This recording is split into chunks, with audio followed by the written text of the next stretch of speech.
everybody. I just wanted to come on and talk about my Summer TBR. It will likely be more books than this that I read over the summer, but these are definitely ones that I want to get to this summer, absolutely. So, a couple of these will be things that I'm planning on reading for this summer Ween readathon in July. It's July 3rd to the 9th, I believe. And I'll have a video coming out closer to the end of June talking about the books that I plan to read for the prompts. But these are just generally things that I would like to read in the summer. First, we have Cat's People. Nuria, a barista with a little resentment for the crazy cat lady label, is a member of the Meow Yorkers, a group in Brooklyn that takes care of the neighborhood stray cats. On her volunteering days, she finds post-it notes left by a secret admirer in the area, where she feeds her favorite stray, a black cat named Cat. Like most felines, he's both curious and observant, so of course he knows who the notes are from. Nuria, however, is clueless. Are the notes from Colin, an author and self-professed hermit with a weakness for good coffee? Are they from Lily, a young Jordan native searching for her long-lost half-sister? Are they from Omar, the beloved neighborhood mailman going through an early midlife crisis? Or are they from Bong, the grieving widower who owns Nuria's favorite bodega? When Cat falls ill, the five strangers find themselves bonding over their desire to care for him and discover that chance encounters can lead to the meaningful connections we've all been searching for. So interesting, and I love cats, so I think that would be a good read for me. Next I have None of This Is True by Lisa Jewell. This has been out for quite a while, but I found it at TJ Maxx, and it was a very good deal, so I will plan on reading it over the summer. Celebrating her 45th birthday at the hot new local pub, popular podcaster Alex Summer crosses paths with an unassuming woman called Josie Fair. Josie, it turns out, is also celebrating her 45th birthday. They are, in fact, birthday twins. A few days later, Alex and Josie bump into each other again, this time outside Alex's children's school. Josie has been listening to Alex's podcasts and thinks she might be an interesting subject for her series. She is, she tells Alex, on the cusp of great changes in her life. Josie's life appears to be strange and complicated, and although Alex finds herself unsettling, she can't quite resist the temptation to keep going on the project. Slowly, she starts to realize that Josie is hiding some very dark secrets, and before she knows it, Josie has slithered her way into Alex's life and her home. But as quickly as she arrived, Josie Fair disappears. Only then does Alex discover that Josie has left a terrible and terrifying legacy in her wake, and that Alex has become the subject of her own true crime podcast, with her and her family's lives in grave danger.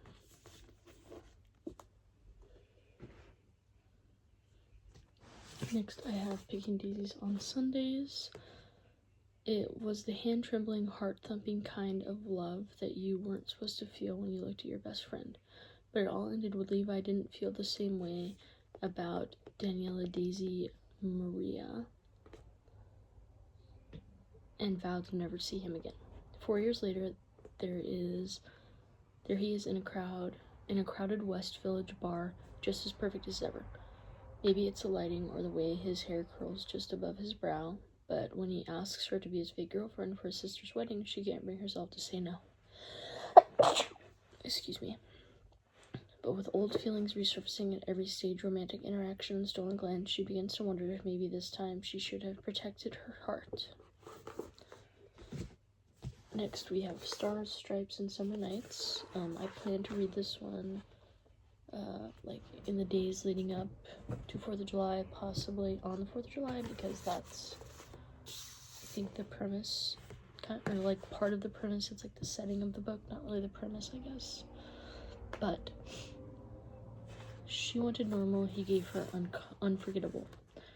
All first daughter Abby Carrie Alonzo wanted was one normal summer before college. No headlines, no drama, just a chance to breathe. But a run-in at the White House with Gabriel Cabrice, a madly carefree small-town photographer, ends in a pizza delivery scandal that makes front page news. Suddenly, Abby's carefully laid plans vanish, and she's exiled to a charming country inn run by Gabriel's family to escape the fallout. Now she's stuck with the last person she wants to see, and as they team up to save his family's 4th of July festival, sparks fly, especially when Gabriel helps her chase a summer bucket list full of things real teens get to do. Parties, picnics, maybe even a first kiss. Soon, the sarcastic, camera-obsessed boy is everything she never saw coming. Can our first daughter write her own love story, or has it already been decided by protocol, polling, and public opinion?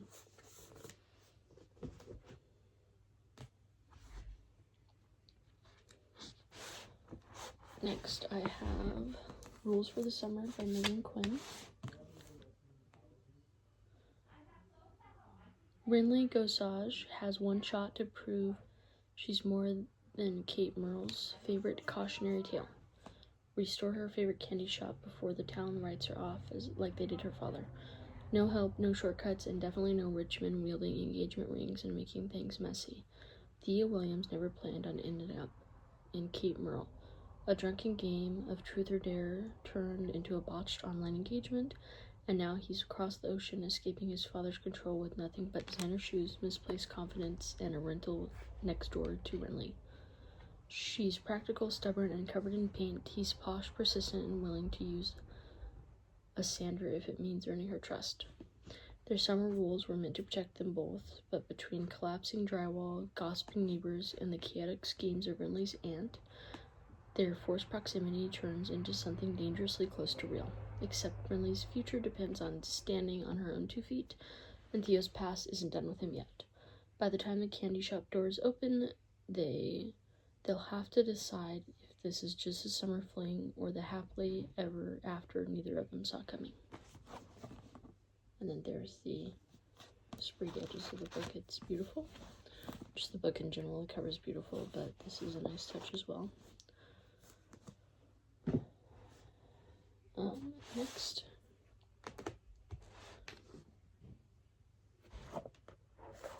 I have this How You Lose the Time War.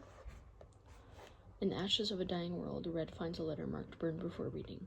So begins an unlikely correspondence between 2 rival agents in a war that stretches through the vast reaches of time and space.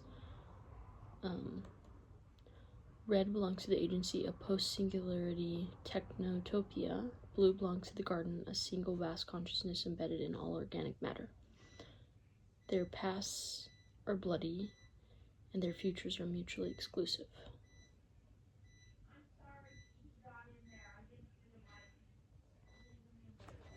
Hang on.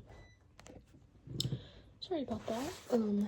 Anyways, Red belongs to the agency of post-singularity technotopia. Blue belongs to the garden, a single vast consciousness embedded in all organic matter. Their pasts are bloody and their futures mutually exclusive. They have nothing in common save that they're the best and they're alone.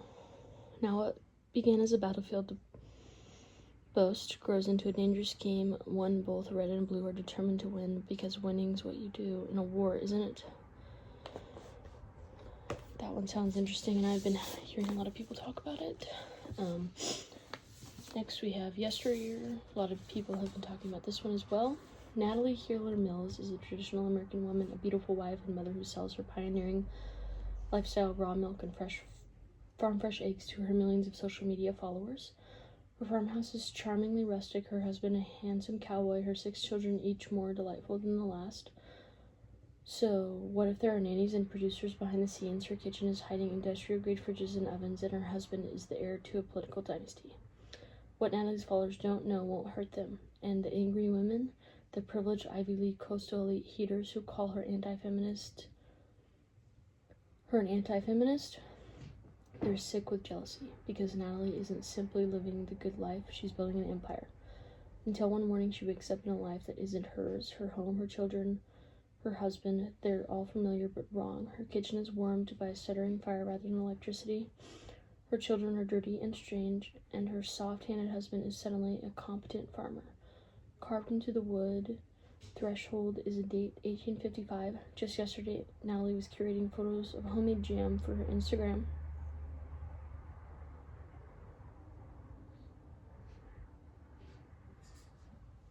And now she's expected to haul firewood and hand wash clothes until her hands bleed. Sorry about that. Every time I try to film, someone needs me for something. But anyways, we left off at just yesterday. Natalie was curating photos of a homemade jam for her Instagram, and now she's expected to haul firewood and hand wash clothes until her fingers bleed. Has she become the unwitting star of a ruthless reality show?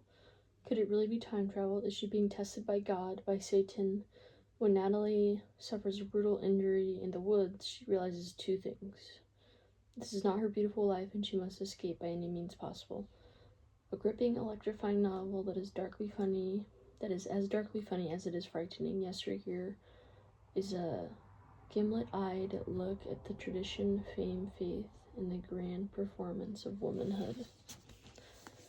And then, last one on my TBR for the summer is Our Perfect Storm by Carly Fortune.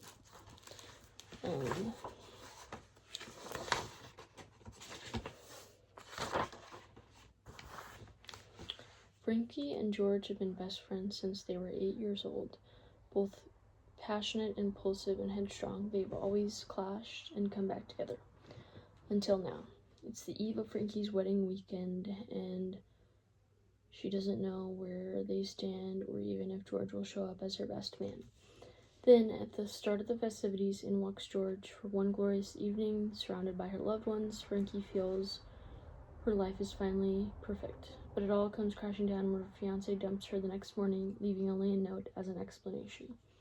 Crushed and confused, Frankie returns to her family's home to wallow, but George has a different idea and a plan for healing Frankie's broken heart. He wants her to go on her honeymoon with him for 1 week to the lush rainforests and misty beaches of Tofano. Frankie agrees, seeing the trip for what it really is, one last chance to repair their friendship, even if it means unearthing secrets and long-buried feelings neither knows how to handle, even if it means falling apart for good. That is my summer TBR. I definitely plan on reading these, but will likely end up reading more. If you enjoyed this video, please let me know. If you have any book recommendations for me, please let me know those too. And I will see you soon for my next reading vlog. It will be coming out probably on Friday. It will probably take quite a while to upload because it is a longer video, but I will see you guys soon.